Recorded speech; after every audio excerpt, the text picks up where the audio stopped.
Hi, I'm Ian Van Coller. I'm a photographer and a book artist.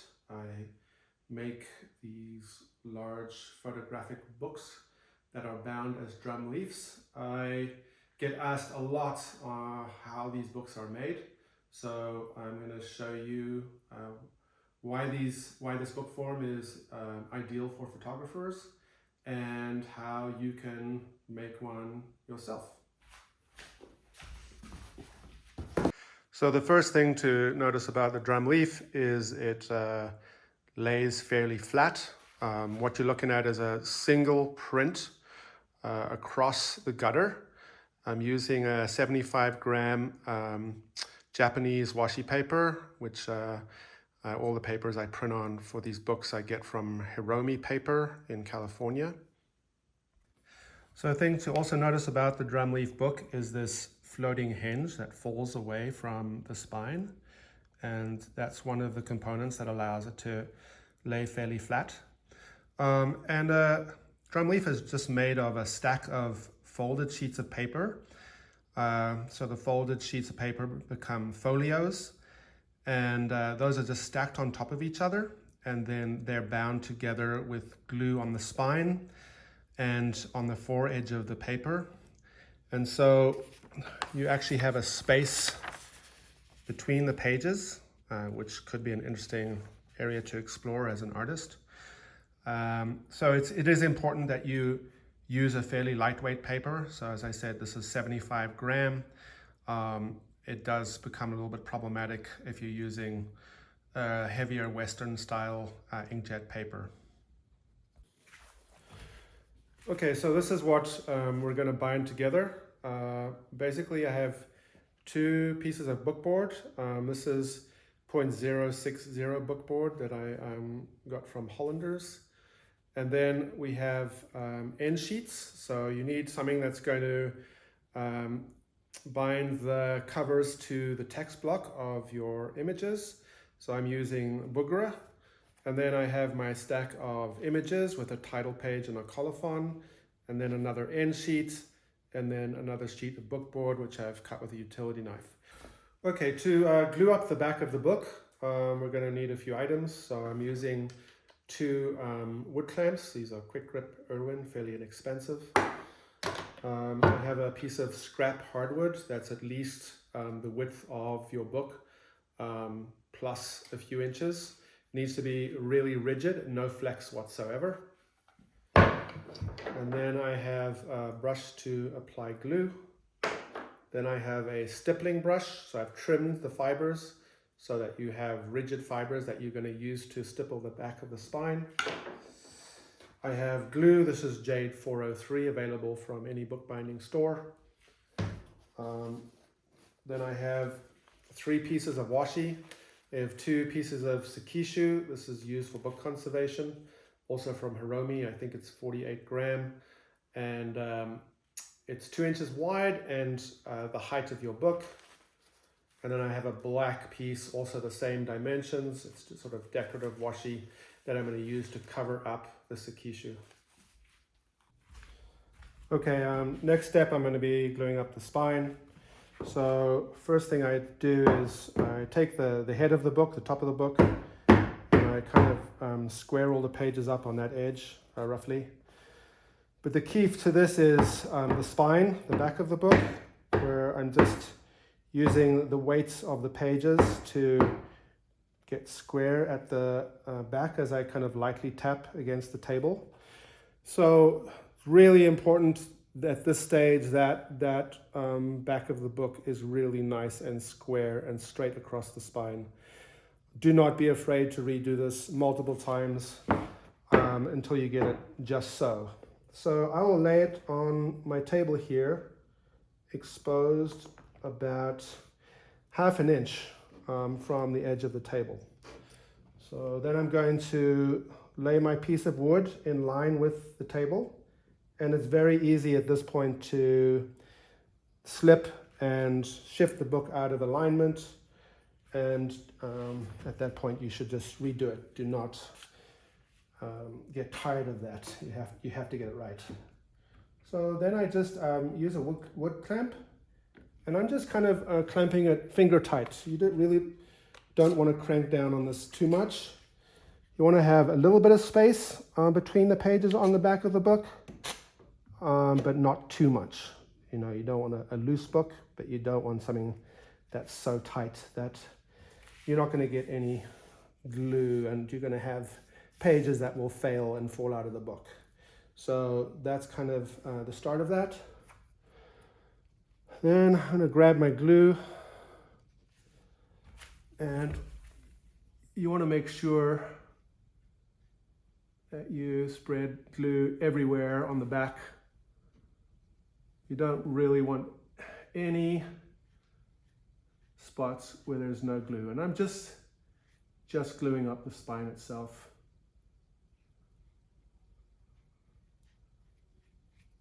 And one thing, you know, I get asked a lot is, you know, how much glue?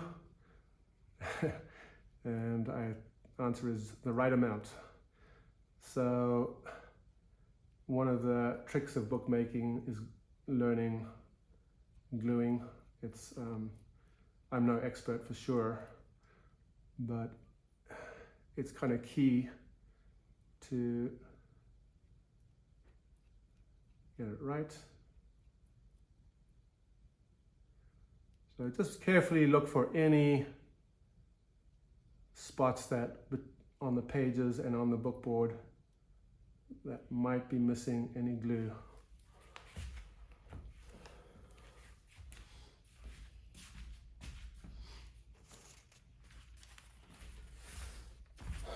So I'm taking my Sekishu and I'm just kind of getting it close to center.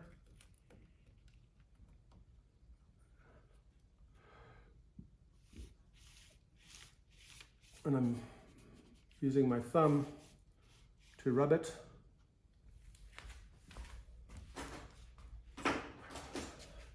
And I did forget one thing earlier on. So I use a brush that I've trimmed the hairs, and I use it for stippling the back.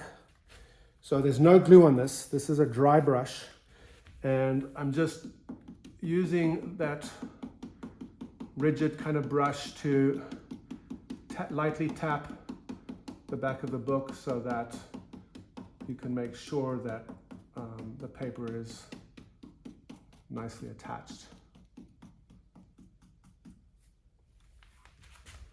So at this point, I'm going to let that dry for 5 minutes before I attach the second piece. Okay, next step, I'm just going to add the second piece of washi to the back, to the spine. So just making sure that I get glue along the spine. And at this point, I'm not gluing down the flaps. I'm going to do that after the spine is nicely dried and set up. So again, just make sure you get glue across the entire back. You don't want it too thick. Again, just the right amount. So I just try to line it up with the sheet that's already there. A little tricky because the wood clamps get a little bit in the way.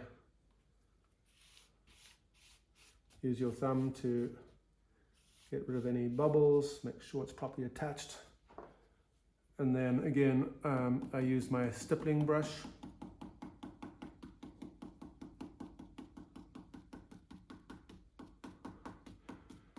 And so I'm working on a bunch of these at the same time, so I'll move on to my next books in the edition. And once this is done, I'm going to give it 5 minutes again, and then I'll put the do the exact same again, and I'm going to put the decorative black mulberry paper on the back of that. And then I really want it to dry properly, so I like to leave that several hours. In fact, I will leave this overnight in this position. But when I'm teaching this in class, we obviously don't have that kind of luxury of that kind of time sometimes, and so when we do it as a demo in class, it's just like 15 minutes before I move on to the next step of drying down the flaps. But if time is not an issue, you're doing this at home, I like to just leave it overnight so it's nice and cured. After the spine is dried, I just glue down the flaps. I do each one individually. So the drum in drum leaf refers to drumming, which is basically gluing along the edges. So we're going to drum in between the image pages up along the spine. So not where you have an image, right? You don't want to glue here, but we're gluing up along the spine to stabilize the spine in case there are some pieces of paper that did not get properly glued to the washi on the back. So it just basically is going to create a single unit in the book, and so that pages don't fall out, stabilizes the spine.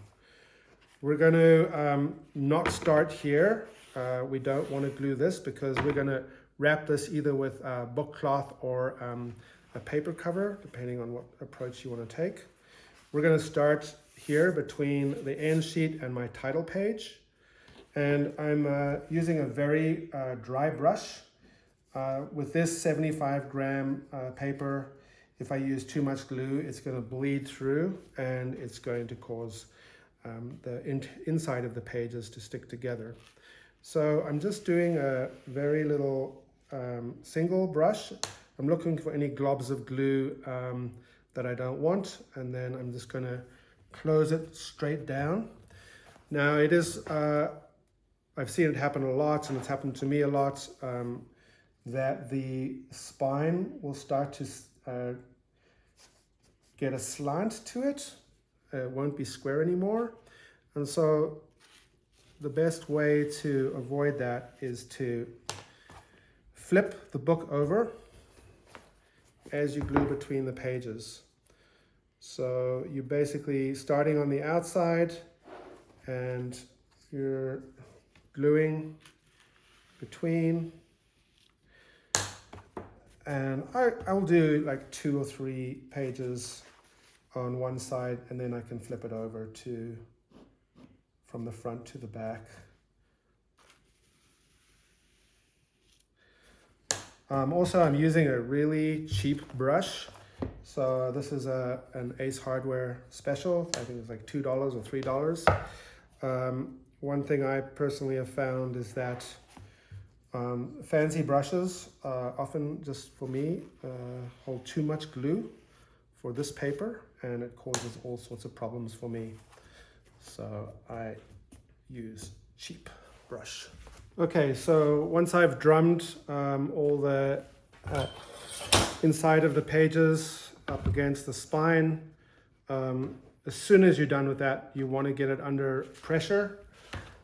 This will prevent the pages from cockling from the glue, so that horrible waviness that you get when you wet paper. So this you crank down as much pressure as you want. The flatter you get those pages, the better. So the book is right up against the end of the table. The wood block is on top, and pressure is applied evenly wherever there is glue. Next step, I'm going to drum the foredge of the pages in the book. So I'm just going to glue about 3/4 of an inch all the way along the front. At this point, I did a clean chop on a guillotine, just so the pages don't get stuck to each other too much. But it's possible to move ahead without doing a chop, and then do a chop once this gluing is done.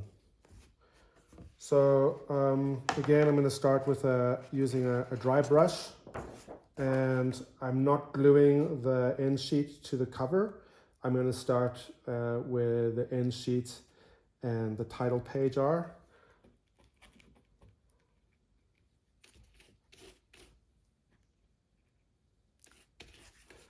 So I use scrap board to brush out my brush until it's pretty dry. And it's really important when you do this step that the book is mostly closed, so you're not gluing onto the next page, so that this front edge is fairly flush.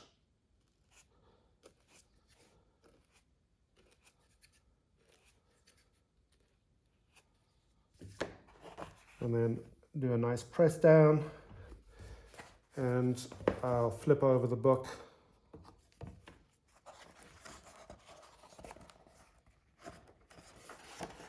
And in the back, I'm on the colophon and end sheet page, and again, closing the book most of the way.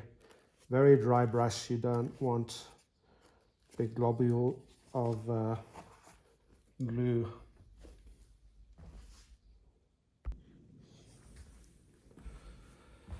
As with curing the spine, once you've drummed the four edges, you want to get it under pressure right away to avoid the paper from cockling. So again, you crank down on this. You want those pages to be as flat as possible so that when they're dry, they're flat and don't have any waviness to them. So I just use 3 of those clamps. So on this book, I'm actually making a paper cover. Usually you would do a book cloth cover, and I would do that after I put the spine on, but in this particular instance, I'm going to put the cover on first. So I'm using actually cut PVA. So I'm doing 1 part methyl cellulose to 4 parts of PVA. Formula is easy to find online. I'll try to post that in a link too.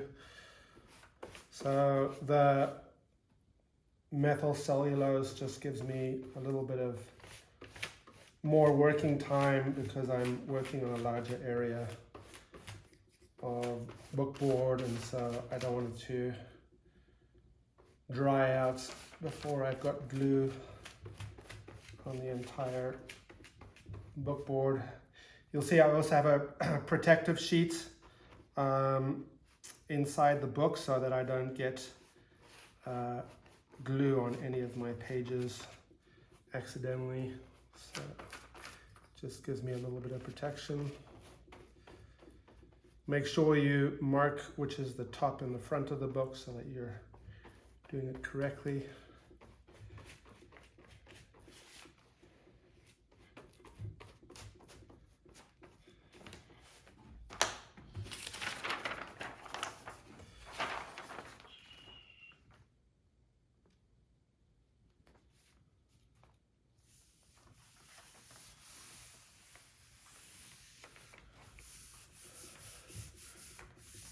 And then I can use my bone folder to make sure I get rid of any bubbles. I check against the light to see that it's nicely adhered.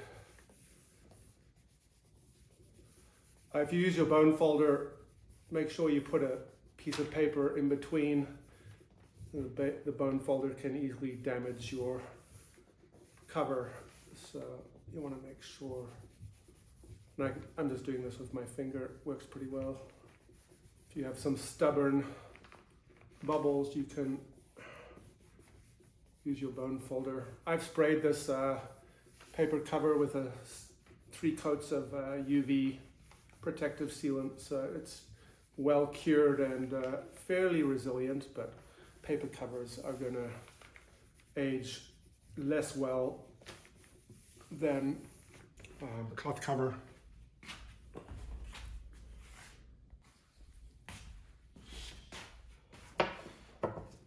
Okay, so at this point I use a 3/4 inch bar to trim the cloth or the paper cover, and then I have a little corner jig that I've made. I'll post a link for that. So I mitered the corners and I'll go ahead and turn them in.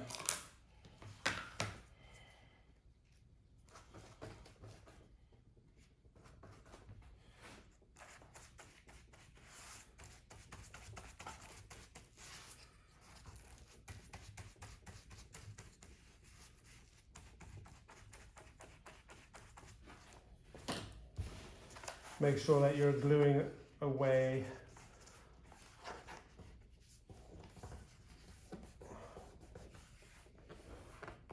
sometimes I'm not doing the best job. Use your bone folder to get a nice clean edge and then smooth out.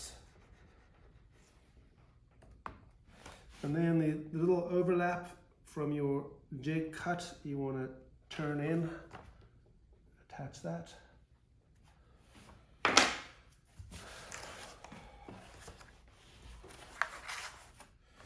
Be aware of where your glue is so you don't get any glue on the front side of your cover.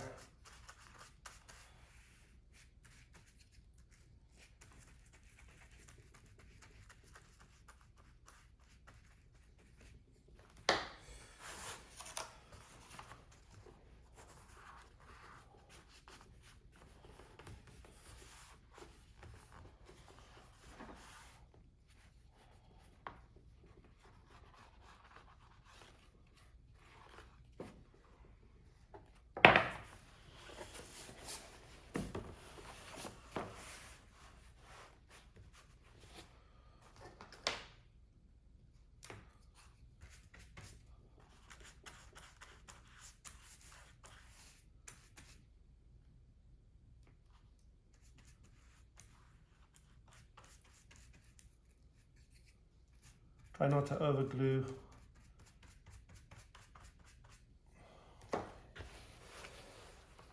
Very easy to have a lot of glue coming out.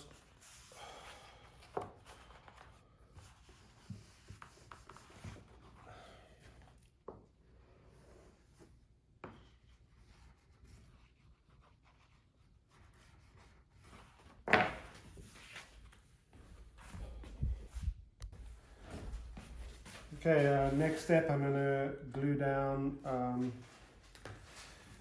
the end sheets to the covers.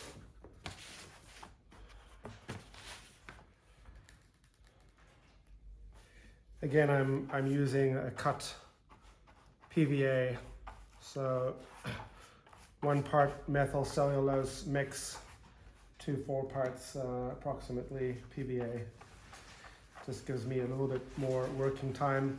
And I'm gluing the board because it's not going to warp the same way if I glued the paper. If I glue the paper, it just is so much more difficult to work with. So just get again, I definitely don't want to over glue. You want a fairly thin coat, but you want to make sure that there's glue everywhere.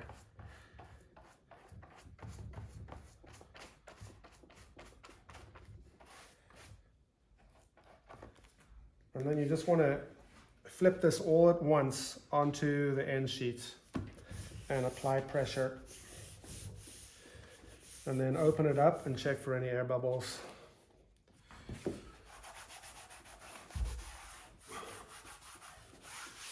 And perfect.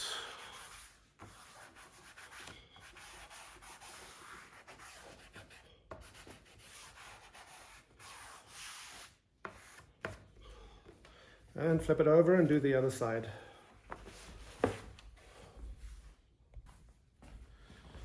So the final part on this particular book is going to be floating spine.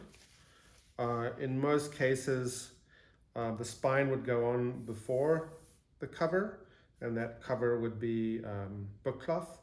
But because of the case that this is a paper cover, I put down the paper cover first, and then the last step is going to be the floating spine.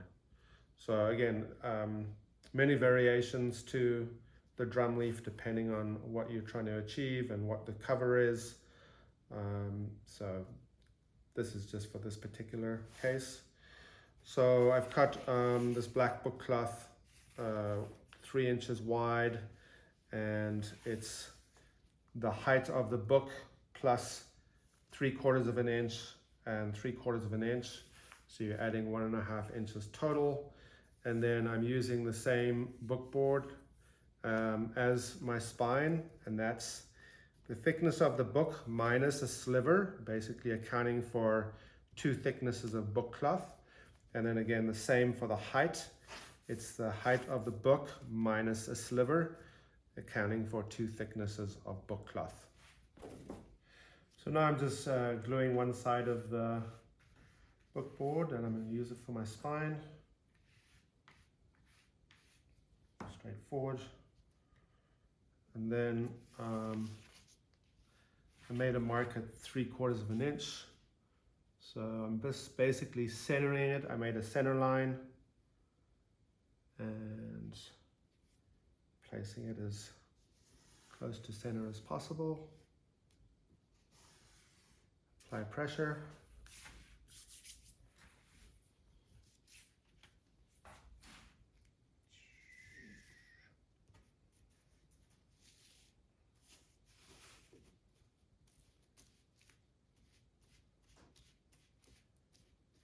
Just applying glue to the 3/4 inch flap. Made a bit of a mess there, but that'll be hidden.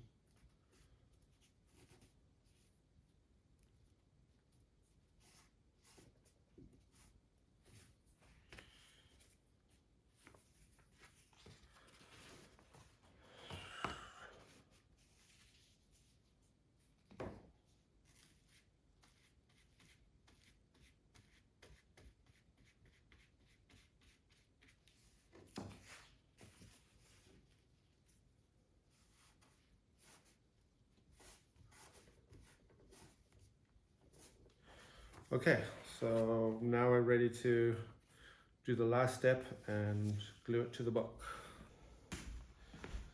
Okay, last step, I'm making the floating spine. I'm using a 3/4 inch brass separator, whatever you want to call it, bar. So I need to have a gap from somewhere between 1/4 inch to 1/2 inch. Sorry, this is 3/8.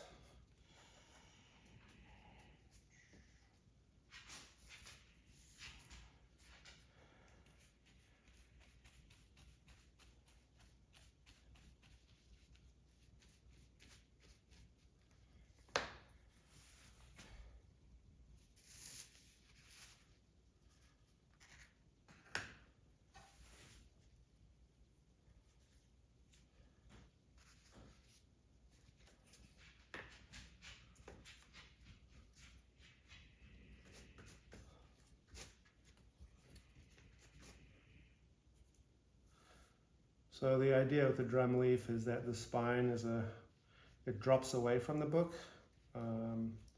as you open it, and that allows the book to lay quite flat. So this gap that we're creating between the spine and the glue allows the book to do that. Again, be careful not to get glue on the front side of your cloth.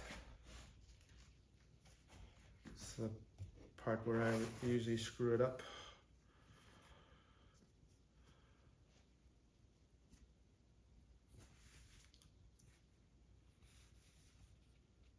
So I'm just lining it up, top and bottom of the book, and pressing down, carefully up.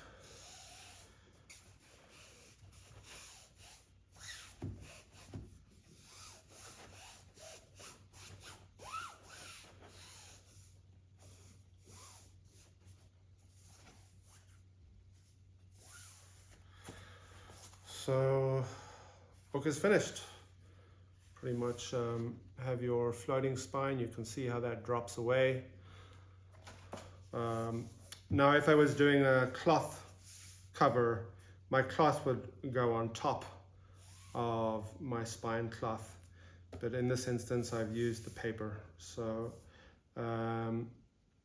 90% of the time the last step would be to make a cloth cover, and you would run that cloth to where the floating hinge starts. So in this case, it would be slightly more than 3/8 of an inch from the back of the book.